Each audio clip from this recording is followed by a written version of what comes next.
You may be familiar with the film principle show, don't tell, but how can we apply that to composition? If you're not familiar with it, the film principle show, don't tell is that we want to convey our meaning on screen through visuals rather than just have a character say what they mean. So, like, if you wanted to convey that someone was sad, you would want to show them crying and maybe it's raining outside, rather than just have the camera pointed at the character and the character go, "I'm sad."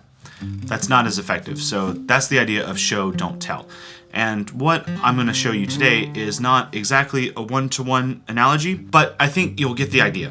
What we want is to show the performer musically what it is that we want to express, the gesture, the shape that we want to express, rather than just telling them in the score through the use of dynamic markings and articulations. This, I think, is a much more musical choice regardless of your style of music, and the difference should be very apparent to your listener. And the example that I'm about to show you is only one such way of doing this. So let's take a look at this gesture. Basically, all I want is to start at piano and have a build up to mezzo forte and then a diminuendo back to the piano. This sort of shape over the course of a couple of measures. So I've got this melody here in the soprano, and this piece is for SATB mixed choir. So what I could do is I could just give all four parts the same rhythm and create some nice harmony, and then mark those dynamics over the top of each part. The shape that I'm looking for is written into the score. And for the sake of our analogy, this would be telling and not showing. And that would sound like this.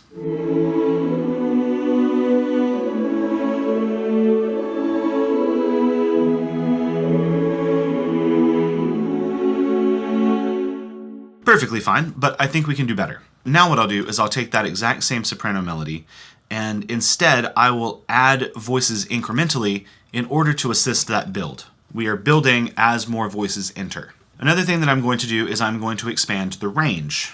This is a really easy way to create that crescendo in the orchestration. And then, right at the moment that I want the mezzo forte, I will have the fourth voice enter. So all four voices are now in at the same time. And that's right on the mezzo forte. So now we are at our loudest. This is the peak of the phrase. But for the sake of the line of each individual part, I want all of them to continue singing to the end of the phrase. But I still want that diminuendo down into the piano. So one of the things that I can do is I can move their parts so that each of them are in a softer part of their range. And that will also create that effect that I'm going for. Now, to me, this looks a lot better. So let's take a listen.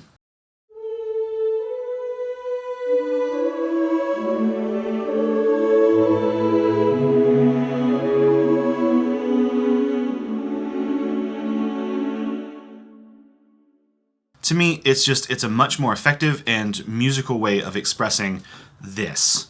That's what I was trying to go for, and I did that in the orchestration and not just through the use of dynamic markings. You can do this very technique with every gesture. Whatever shape, whatever you're trying to express, you can use this particular technique. It doesn't just have to be this sort of idea that you can do that with.